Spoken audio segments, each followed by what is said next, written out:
माननीय प्रधानमंत्री नरेंद्र मोदी जी।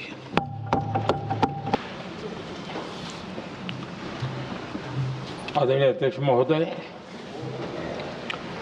मैं इस सम्मानित सदन में पश्चिम एशिया में चल रहे संघर्ष और इसकी वजह से भारत के सामने आई चुनौतियों पर बात रखने के लिए उपस्थित हुआ हूं। इस समय पश्चिमी एशिया की हालत चिंताजनक है। बीते 2-3 हफ्तों में जयशंकर जी ने और हरदीप पुरी जी ने इस विषय पर सदन को जरूरी जानकारी दी है। अब इस संकट को 3 सप्ताह से ज्यादा हो रहा है। इसका पूरे विश्व की अर्थव्यवस्था पर, लोगों के जीवन पर बहुत ही विपरीत असर हो रहा है। इसलिए पूरी दुनिया इस संकट के जल्द से जल्द समाधान के लिए सभी पक्षों से आग्रह भी कर रही है। अध्यक्ष महोदय, भारत के सामने भी इस युद्ध ने अप्रत्याशित चुनौतियां खड़ी कर दी हैं।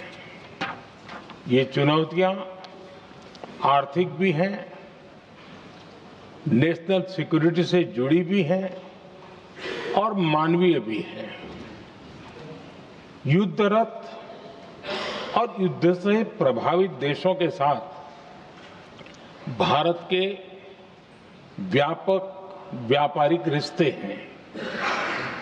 जिस क्षेत्र में युद्ध हो रहा है वो दुनिया के दूसरे देशों के साथ हमारे व्यापार का भी एक महत्वपूर्ण रास्ता है।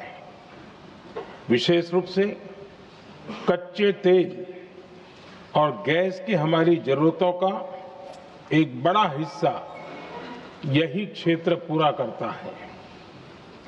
हमारे लिए ये रीजन एक और कारण से भी अहम है। लगभग 1 करोड़ भारतीय खाड़ी देशों में रहते हैं और वहां काम करते हैं। वहां समंदर में जो कमर्शियल शिप चलते हैं उनमें भारतीय क्रू मेंबर्स की संख्या भी बहुत अधिक है। ऐसे अलग अलग कारणों के चलते भारत की चिंताएं स्वाभाविक रूप से अधिक है। इसलिए ये आवश्यक है कि भारत की संसद से इस संकट को लेकर एक मत और एकजुट आवाज दुनिया में जाए।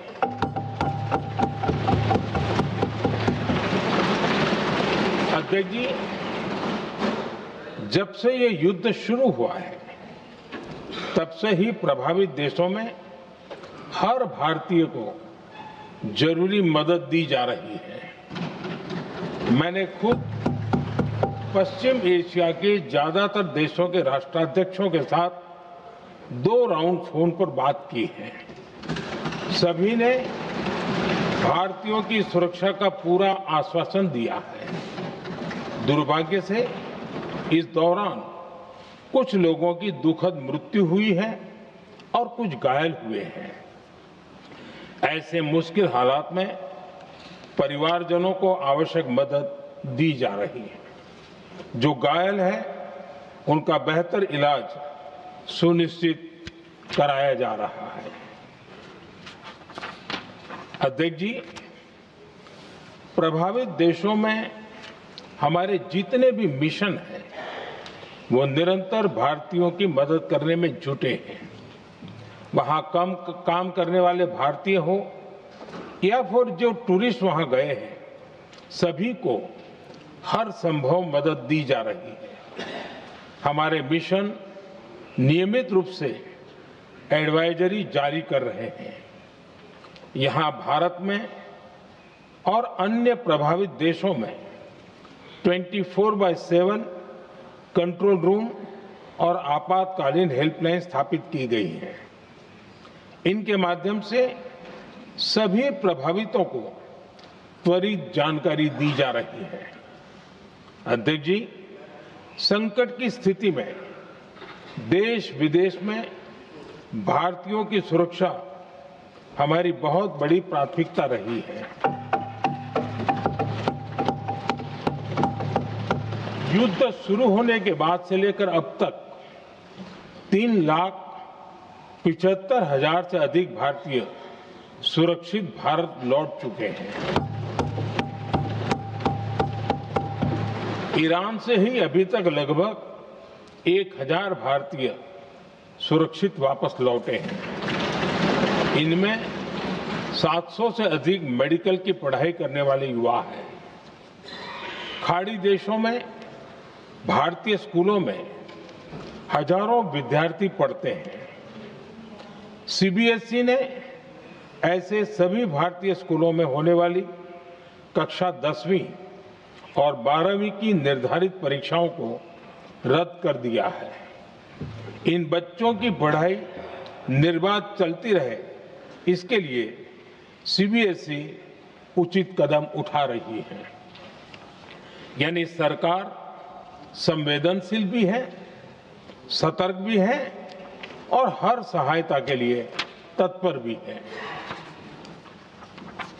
माननीय अध्यक्ष जी, भारत में बड़ी मात्रा में कच्चा तेल, गैस और फर्टिलाइजर जैसी अनेक जरूरी चीजें हॉर्मुज स्ट्रेट के रास्ते से आती हैं।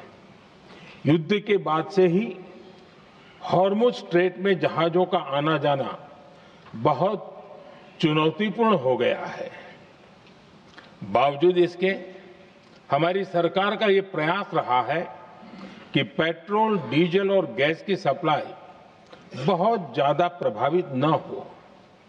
देश के सामान्य परिवारों को परेशानी भी कम से कम हो, इस पर हमारा फोकस रहा है। हम सभी जानते हैं, देश अपनी जरूरत की 60% एलपीजी आयात करता है। इसकी सप्लाई में अनिश्चितता के कारण सरकार ने एलपीजी के डोमेस्टिक उपयोग को प्राथमिकता दी है। साथ ही एलपीजी के देश में ही उत्पादन को भी बढ़ाया जा रहा है। पेट्रोल, डीजल की सप्लाई पूरे देश में सुचारू रूप से होती रहे, इस पर भी लगातार काम किया गया है। अध्यक्ष जी, आज की इन परिस्थितियों में एनर्जी सिक्योरिटी को लेकर बीते एक दशक में उठाए गए कदम और भी प्रासंगिक हो गए हैं। भारत ने बीते 11 वर्षों में अपनी एनर्जी इंपोर्ट का डाइवर्सिफिकेशन किया है। पहले क्रूड ऑयल, एलएनजी, एलपीजी ऐसी एनर्जी जरूरतों के लिए 27 देशों से इंपोर्ट किया जाता था। वहीं आज भारत 41 देशों से एनर्जी इंपोर्ट करता है। अध्यक्ष जी, बीते दशक में भारत ने संकट के ऐसे ही समय के लिए कच्चे तेल के भंडारण को भी प्राथमिकता दी है। आज भारत के पास 53 लाख मीट्रिक टन से अधिक का स्ट्रेटेजिक पेट्रोलियम रिजर्व है और 65 लाख मीट्रिक टन से अधिक के रिजर्व की व्यवस्था पर देश काम कर रहा है। हमारी तेल कंपनियों के पास जो रिजर्व रहता है वो अलग है। बीते 11 वर्षों में हमारी रिफाइनिंग कैपेसिटी में भी उल्लेखनीय वृद्धि हुई है। अध्यक्ष जी, सरकार अलग अलग देशों के सप्लायर्स के साथ भी लगातार संपर्क में है। प्रयास ये है कि जहां से संभव हो वहां से तेल और गैस की सप्लाई होती रहे। भारत सरकार गल्फ और आसपास के शिपिंग रूट्स पर निरंतर नजर बनाए हुए है। हमारा प्रयास है कि तेल हो, गैस हो, फर्टिलाइजर हो ऐसे हर जरूरी सामान से जुड़े जहाज भारत तक सुरक्षित पहुंचे। हम अपने सभी वैश्विक सहयोगियों के साथ निरंतर संवाद कर रहे हैं ताकि हमारे मैरीटाइम कॉरिडोर सुरक्षित रहे। ऐसे प्रयासों के कारण बीते दिनों हॉर्मुज स्ट्रेट में फंसे हमारे कई जहाज भारत आए भी हैं। अध्यक्ष जी, संकट के इस समय में देश की एक और तैयारी भी बहुत काम आ रही है। पिछले 10-11 साल में इथेनॉल के उत्पादन और उसकी ब्लेंडिंग पर अभूतपूर्व काम हुआ है। एक दशक पहले तक देश में सिर्फ 1-1.5% इथेनॉल ब्लेंडिंग कैपेसिटी थी। आज हम पेट्रोल में 20% इथेनॉल ब्लेंडिंग के करीब पहुंच रहे हैं। इसके कारण प्रति वर्ष करीब 4.5 करोड़ बैरल कम ऑयल इंपोर्ट करना पड़ रहा है। ऐसे ही रेलवे के बिजलीकरण से भी बहुत बड़ा फायदा हो रहा है। अगर रेलवे का इतना बिजलीकरण न होता तो हर साल करीब 180 करोड़ लीटर डीजल अतिरिक्त लगता। ऐसे ही हमने मेट्रो का नेटवर्क बढ़ाया है। 2014 में जहां देश में मेट्रो नेटवर्क 250 किलोमीटर से भी कम था, आज ये बढ़कर करीब 1100 किलोमीटर हो गया है। हमने इलेक्ट्रिक मोबिलिटी पर बहुत अधिक बल दिया। केंद्र सरकार ने राज्यों को 15,000 इलेक्ट्रिक बसें चलाने के लिए दी हैं। आज जिस स्केल पर वैकल्पिक ईंधन पर काम हो रहा है, उससे भारत का भविष्य और सुरक्षित होगा।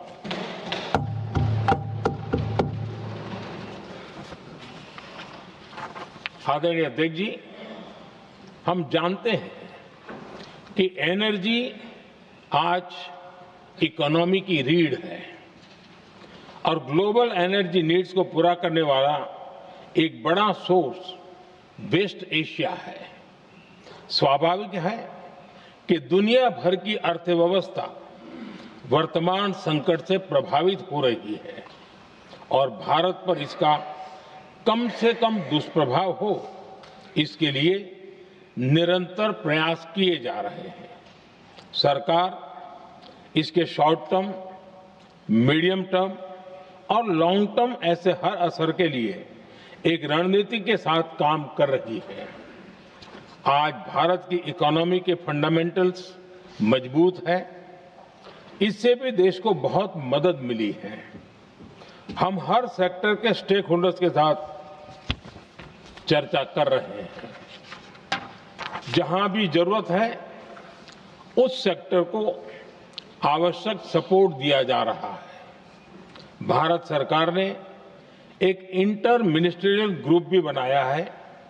ये ग्रुप हर रोज मिलता है और हमारे इंपोर्ट एक्सपोर्ट में आने वाली हर दिक्कत का आकलन करता है और ये ग्रुप आवश्यक समाधान पर भी निरंतर काम करता है।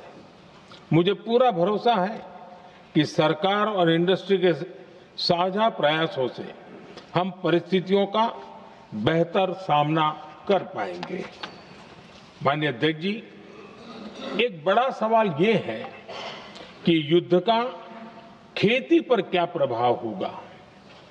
देश के किसानों ने हमारे अन्न के भंडार भर रखे हैं, इसलिए भारत के पास पर्याप्त खाद्यान्न है। हमारा ये भी प्रयास है कि खरीफ सीजन की ठीक से बुआई हो सके। सरकार ने बीते सालों में आपात स्थिति से निपटने के लिए खाद की पर्याप्त व्यवस्था भी की है।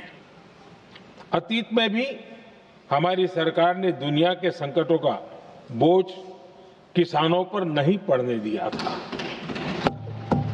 कोरोना और उस समय के युद्धों के दौरान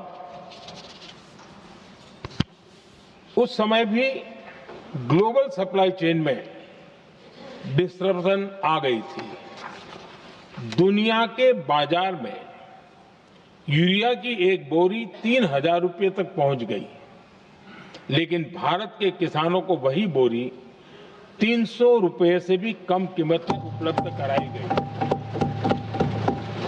अध्यक्ष जी, देश के किसानों को इस प्रकार के संकटों से बचाने के लिए भी बीते वर्षों में अनेक कदम उठाए गए हैं। पिछले एक दशक में देश में 6 यूरिया प्लांट शुरू किए गए हैं।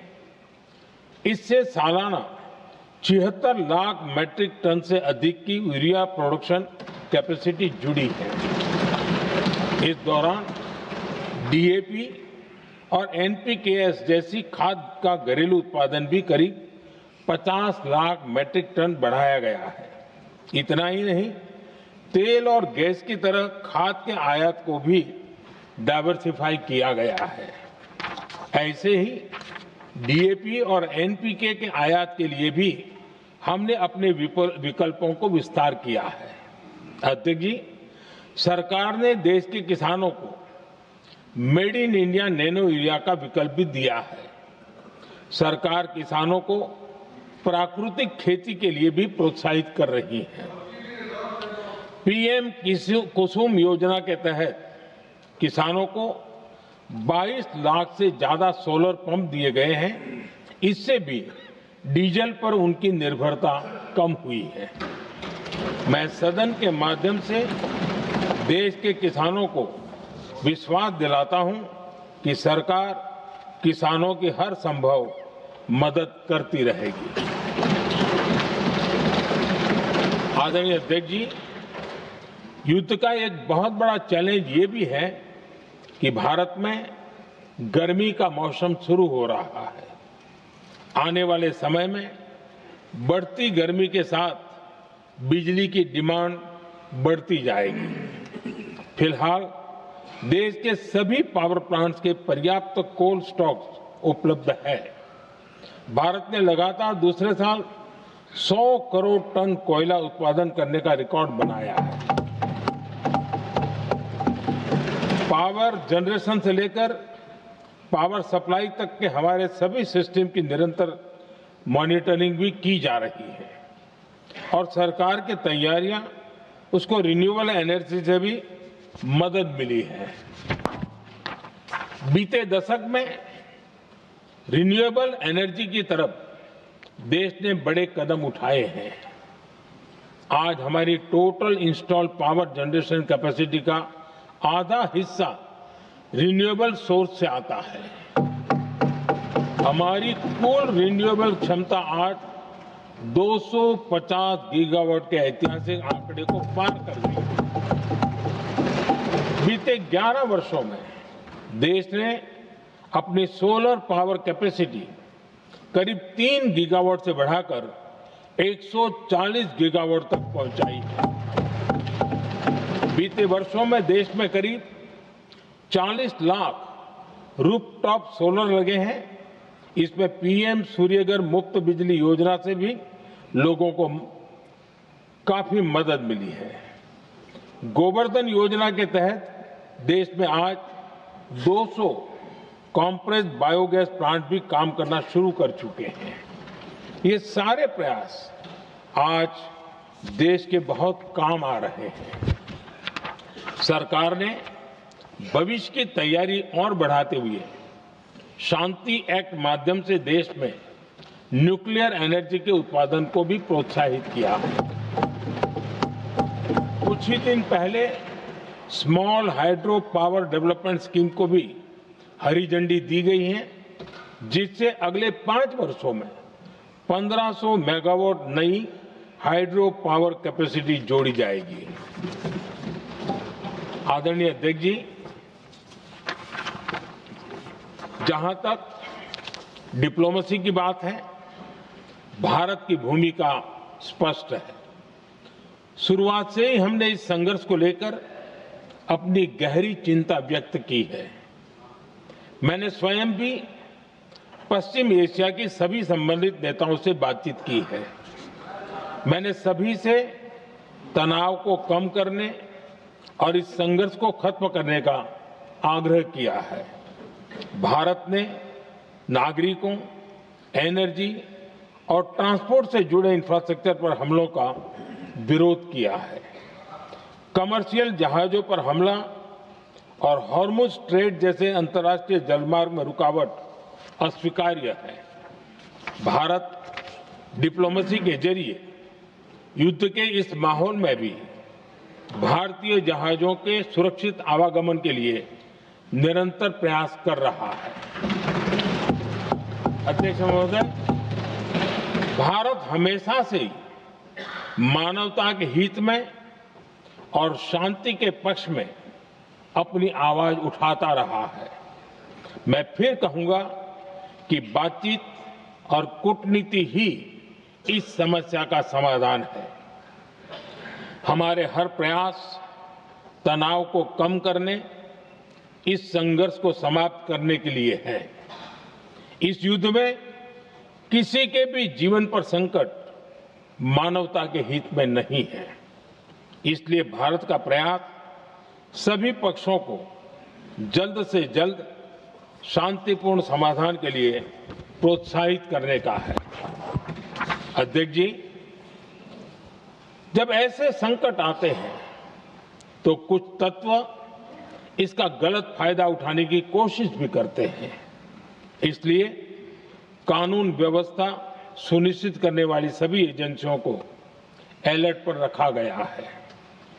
कोस्टल सिक्योरिटी हो, बॉर्डर सिक्योरिटी हो, साइबर सिक्योरिटी हो, स्ट्रेटेजिक इंस्टॉलेशंस हो, सबकी सुरक्षा को और मजबूत किया जा रहा है। अध्यक्ष जी, इस युद्ध के कारण दुनिया में जो कठिन हालात बने हैं, उनका प्रभाव लंबे समय तक बने रहने की आशंका है। इसलिए हमें तैयार रहना होगा, हमें एकजुट रहना होगा।